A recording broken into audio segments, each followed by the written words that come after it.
হেফাজতে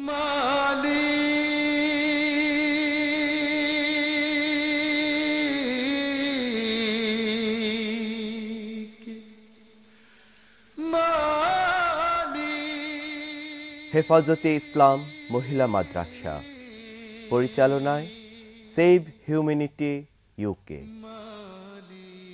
পড়ো তোমার প্রভুর নামে, যিনি তোমাকে সৃষ্টি করেছেন। সৃষ্টি করেছেন মানুষকে জমাট রক্ত থেকে।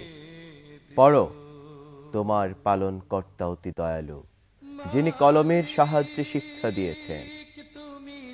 শিক্ষা দিয়েছেন মানুষকে যা সে জানত না। আল কোরআন। প্রত্যেক মুসলমান নরনারীর উপর দ্বীনি ইলম শিক্ষা করা ফরজ। আল হাদিস। নারী আমাদের মায়ের জাতি, জগতের মহামানব, নবী রাসূল, অলি আউলিয়াদের গর্ভধারিণী। কবি, সাহিত্যিক, বৈজ্ঞানিক, দার্শনিক সকলেই মায়ের কোলে লালিত। ইসলামে মায়ের অধিকার সমান নয়, তার চেয়েও বেশি। কারণ মানব সভ্যতার মূল ভিত্তি বহুলাংশে নারীর উপর প্রতিষ্ঠিত। মায়ের কোলই সমাজ সংস্কারক বা মনীষীদের প্রাথমিক শিক্ষাগার। এই নারী সমাজকে একটি নির্মল ও পরিচ্ছন্ন পরিবেশের সুযোগ দিয়ে ধর্মী শিক্ষায় সুশিক্ষিত করে সমাজকে একটি যোগ্যতর কন্যা ও যোগ্যতর মা উপহার দেওয়ার ক্ষেত্রে বর্তমান প্রেক্ষাপটে আদর্শভিত্তিক মহিলা মাদ্রাসার প্রয়োজনীয়তা ও ভূমিকা অনস্বীকার্য। প্রাকৃতিক সৌন্দর্যের লীলাভূমি শ্রীমঙ্গলের হাইল হাওরের বুকে গড়ে ওঠা এক দীর্ঘ জনপদের নাম বরুণা। এই অঞ্চলে মেয়েদের শিক্ষার জন্য স্বতন্ত্র কোনো প্রতিষ্ঠান না থাকায় সন্তানের লেখাপড়া নিয়ে অভিভাবকরা ছিলেন চিন্তিত। বিশাল এই জনগোষ্ঠীর মাঝে মেয়েদের ধর্মীয় শিক্ষার সুযোগ করে দেয়া ছিল সময়ের বলিষ্ঠ দাবি। তাই গ্রাম পর্যায়ে সার্বজনীন দ্বীনি শিক্ষার আলো মহিলাদের ঘরে ঘরে পৌঁছে দেয়া এবং দ্বীনি ও জাগতিক শিক্ষায় চরিত্রবান ও দক্ষ মানব সম্পদ গড়ে তোলার লক্ষ্যে 2009 সালে প্রবাসী দাতা ভাই বোনদের সহযোগিতায় সেভ হিউম্যানিটি ইউকের ব্যবস্থাপনায় হেফাজতে ইসলাম মহিলা মাদ্রাসা প্রতিষ্ঠিত হয়।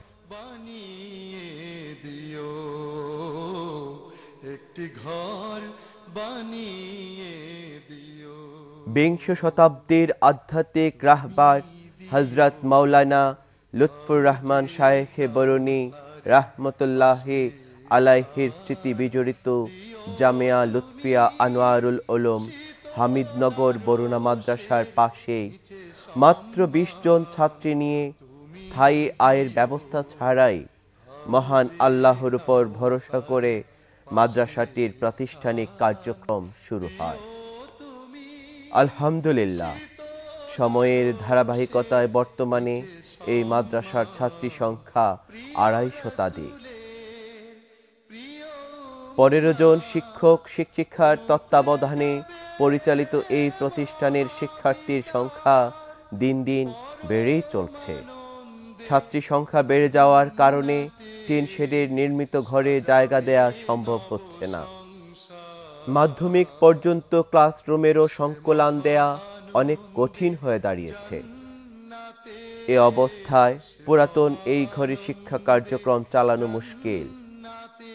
আশু নতুন ভবন নির্মাণের প্রয়োজন সত্ত্বেও শুধুমাত্র অর্থনৈতিক সীমাবদ্ধতার কারণে এ সংকটের সমাধান সম্ভব হচ্ছে না। বর্তমানে যে পরিমাণ জায়গায় মাদ্রাসাটি অবস্থিত, এতটুকু জায়গা একটি প্রতিষ্ঠানের জন্য যথেষ্ট নয়। এ কারণেই এখানে বিল্ডিং নির্মাণ সম্ভব নয়। তাই মাদ্রাসার ভবনের জন্য দরকার নতুন জমি। সাদ আছে, সাধ্য নেই। তারপরও মহান আল্লাহর উপর ভরসা করে মাদ্রাসার নতুন জমির প্রয়োজন সামনে রেখে বিগত বছর প্রায় ৯ লক্ষ টাকা দিয়ে ৩০% জমি ক্রয় করা হয়েছে। তোমার কাছে আমায় একটি ঘর। জমি ক্রয়ের এই টাকাগুলো ঋণ হিসেবে নেওয়া হয়েছে। আমরা বিশ্বাস করি দ্বীনি কাজ আটকে থাকে না। আল্লাহ তাআলাই কারো না কারো মাধ্যমে এই ঋণ পরিশোধের ব্যবস্থা করে দিবেন। সেভ হিউম্যানিটি ইউকের সহযোগিতায় প্রবাসী ভাই বোনদের দানের বদৌলতে বিগত বছর ক্রয়কৃত জমিটিতে মাটি ভরাটের কাজ শেষ হয়েছে। পরিকল্পিত মাদ্রাসার জন্য এতটুকু জায়গাই যথেষ্ট নয়, প্রয়োজন আরও জায়গার।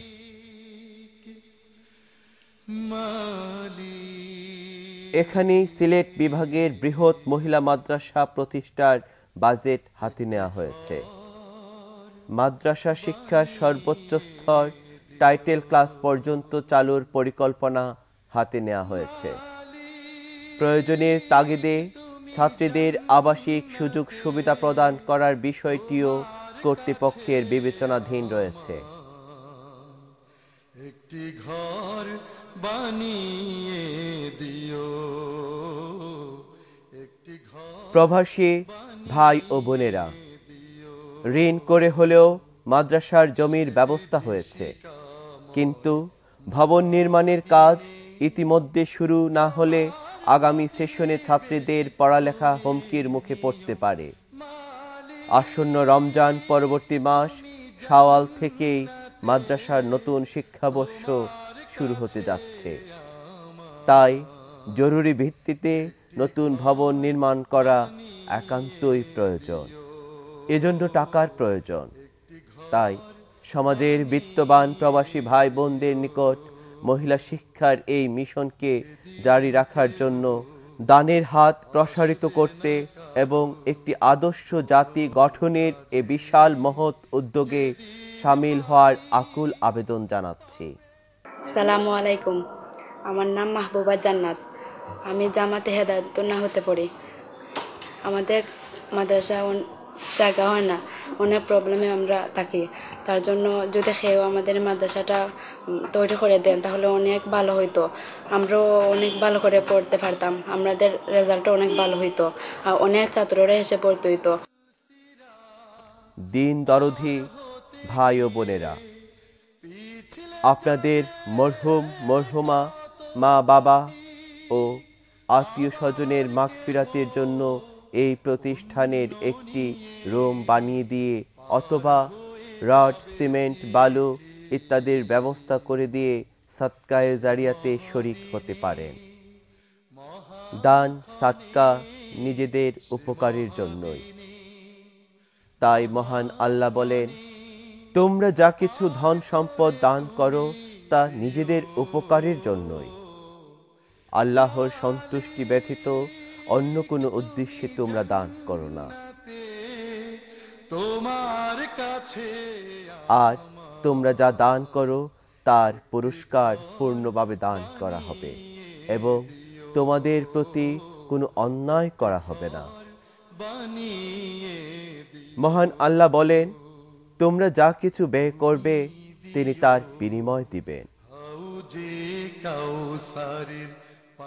রাসূলুল্লাহ সাল্লাল্লাহু আলাইহি সাল্লাম বলেন, দান সাদকা গুনাহ মিটিয়ে ফেলে যেমন পানি আগুনকে নিভিয়ে ফেলে। দান সাদকা গুনাহ মাফ করে দেয় এবং জাহান্নামের আগুন থেকে বাঁচায়। রাসূলুল্লাহ সাল্লাল্লাহু আলাইহি সাল্লাম বলেন, খেজুরের একটি অংশ দান করে হলেও তোমরা জাহান্নামের আগুন থেকে বাঁচার চেষ্টা করো।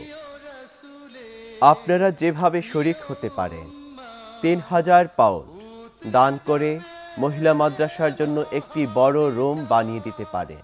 ২,০০০ পাউন্ড দান করে মহিলা মাদ্রাসার জন্য একটি মিডিয়াম রুম বানিয়ে দিতে পারেন। ২৬০ পাউন্ড দান করে ১ ডেসিমেল জায়গার ব্যবস্থা করে দিতে পারেন। ২০০ পাউন্ড দান করে 50 ব্যাগ সিমেন্টের ব্যবস্থা করে দিতে পারেন। 20 পাউন্ড দান করে 5 ব্যাগ সিমেন্টের ব্যবস্থা করে দিতে পারেন। 150 পাউন্ড দান করে 5 মণ রডের ব্যবস্থা করে দিতে পারেন। 30 পাউন্ড দান করে 1 মণ রডের ব্যবস্থা করে দিতে পারেন। 100 পাউন্ড দান করে দরজা জানালার ব্যবস্থা করে দিতে পারেন। 80 পাউন্ড দান করে 1000 ইটের ব্যবস্থা করে দিতে পারেন। 25 পাউন্ড দান করে 1 ট্রাক বালুর ব্যবস্থা করে দিতে পারেন। 80 পাউন্ড দান করে 1 বাহন টিনের ব্যবস্থা করে দিতে পারেন। 100 পাউন্ড দান করে একজন ছাত্রীর 1 বছরের স্পন্সর হতে পারেন। 30 পাউন্ড দান করে একজন ছাত্রীকে 1 সেট বই কিনে দিতে পারেন। 20 পাউন্ড দান করে একজন ছাত্রীকে একটি বোরকার ব্যবস্থা করে দিতে পারেন। মহান আল্লাহ তাআলা আপনাদের সকলের দানকে জান্নাতের বিনিময়ে কবুল করুন। আমিন।